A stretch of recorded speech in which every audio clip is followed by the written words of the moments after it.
আপনি নিশ্চয়ই খেয়াল করেছেন যে ঢাকা শিল্পকলা একাডেমিতে একটা নাটক চলার সময় মুক্তিযুদ্ধ জনতা আগুন দিয়ে দিবে এটা বলে শিল্পকলা একাডেমির পরিচালকের সেই নাটককে বন্ধ করতে হয়েছে। এটা আমার মনে হয় আপনি বেশি দিনের খোঁজ খবর রাখেন, আমার আর মনে পড়ে না এরকম কখনো এরকম হয়েছে কিনা। মানে যেইটাই হোক, যা ঘটনাই হোক, মানে মহাপরিচালককে গিয়ে একটা চলমান নাটক বন্ধ করে দিতে হয়েছে সেরকম আর কখনো হয়েছে কিনা। এগুলো আসলে কিসের বার্তা দেয়, কিসের লক্ষণ? এটা কোনো ভালো বার্তাও দেয় না, ভালো লক্ষণও না। প্রথমত যে নাটক বন্ধ করে দিতে হবে, দ্বিতীয়ত কথা ওই যে আমি একটা কথা বললাম যে কেউ একজন মনে করছে সে এখন অনেক ক্ষমতাবান, সেই কাজটা করে ফেলতে পারে।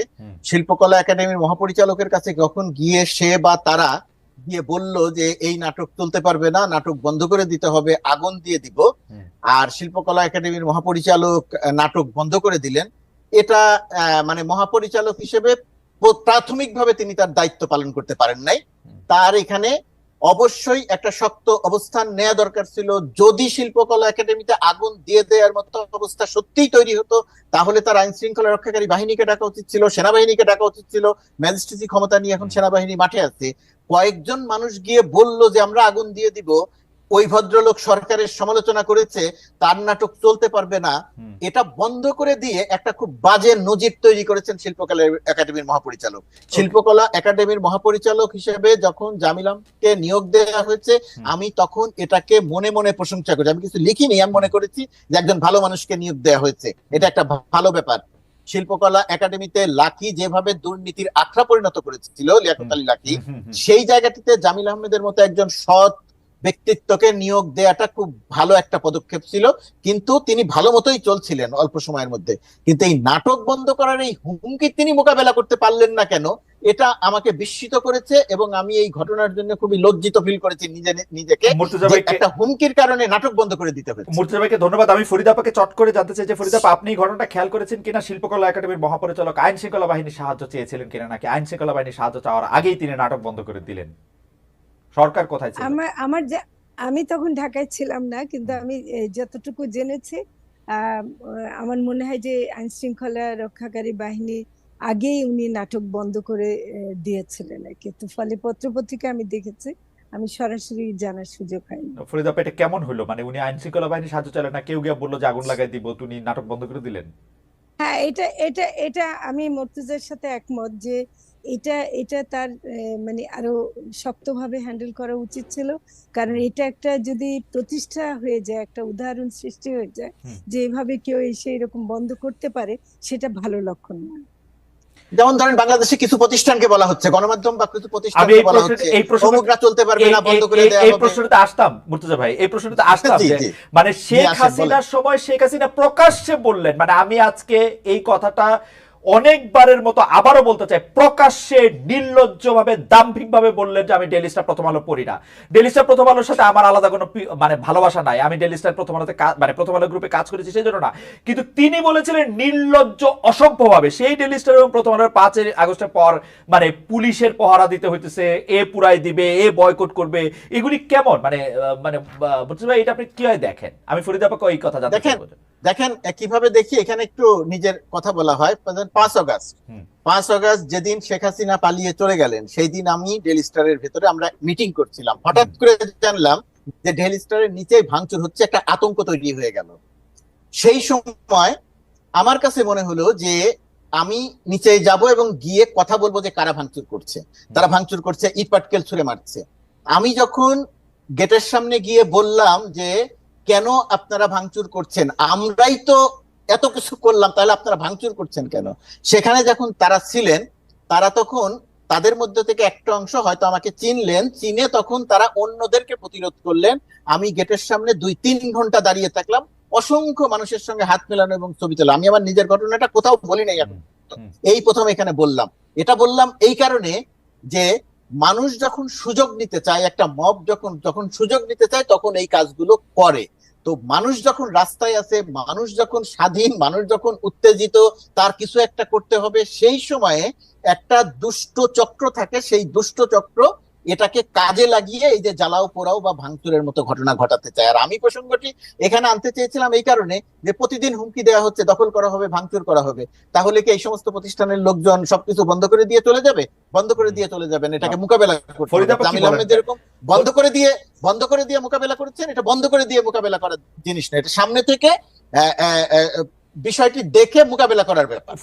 ফরিদাপা কি বলেন যে প্রথম আলো, তারপরে ডেইলি স্টারের নাম রে দিল্লি স্টার বলা, এবং তাদেরকে বন্ধ করে দিতে হবে, ইট পাটকেল মারতে হবে, তারা খারাপ, তারা ভালো না, এবং এইটা আপনি আসলে কিভাবে দেখেন? এবং তাকে মানে আমি জানি না মানে কি কি কি সব আহ্বান জানানো হচ্ছে, আমি বুঝতেও পারি না। না আমি একটা মনে বলি যে জাস্ট আমি সংক্ষেপেই বলবো এই ব্যাপারে। আমার মনে হয় না যে সরকার এটা কোনোভাবেই সমর্থন করে যে এভাবে কোনো, কারণ আমরা তো এতদিন মত প্রকাশের স্বাধীনতার জন্য আন্দোলন করেছি, এতদিন তো সংবাদপত্রের স্বাধীনতার জন্য আন্দোলন করেছি।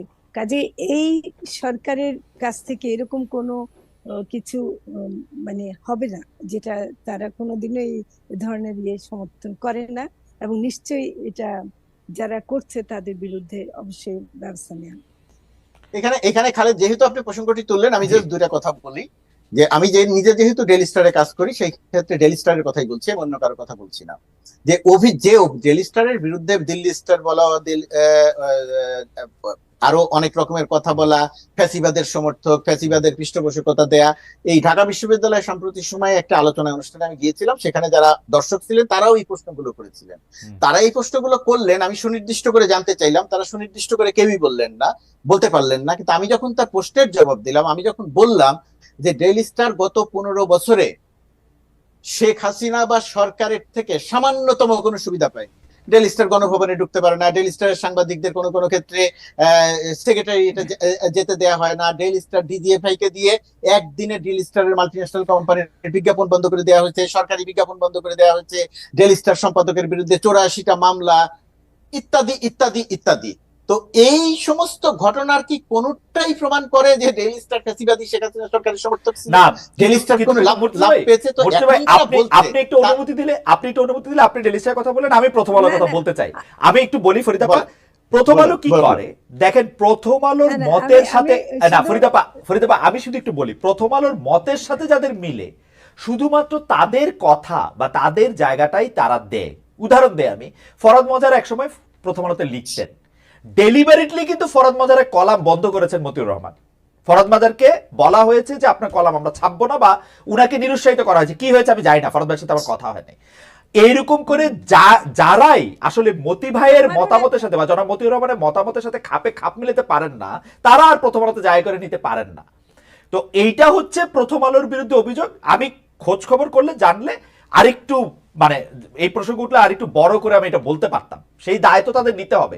কিন্তু আমার প্রসঙ্গ হচ্ছে ফরিদাপার কাছে আমি যেতে চাই যে ফরিদাপা, আপনারা থাকতে সাংবাদিকদের এই ফেসিবাদের দোসর উমুক তুমুক, এটা তাদের পজিশন, হাউস পলিসি, যে তারা আপনাকে নিবেন না, আমাকে নিবেন না, মুর্তজা ভাইকে নিবেন না, এটা তাদের পজিশন, এটা তো হইতেই পারে, এটা সংবাদ মাধ্যম এটা করতেই পারে।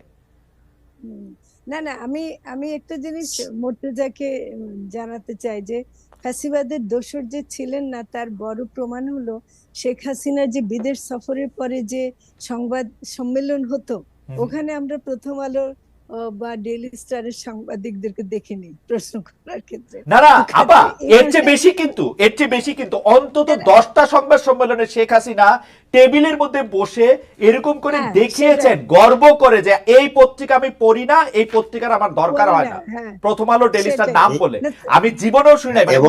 মানে এরকম কেউ এবং প্রধানমন্ত্রীর পুত্র ঘোষণা দিয়ে বলেছেন ডেইলি স্টার এবং প্রথম আলো বয়কট করতে হবে। প্রধানমন্ত্রীর পুত্র সজীব জয়, আপনি যেখান থেকে কথা বলেছেন তার পাশ থেকেই তিনি কথাগুলো বলেছেন। দাদা পুত্রের কথা বাদ, মানে প্রধানমন্ত্রী সংবাদ সম্মেলনে সরাসরি প্রচারিত সংবাদ সম্মেলন অন্তত কয়েকবার দেখেছেন। জি ফরিদাপা।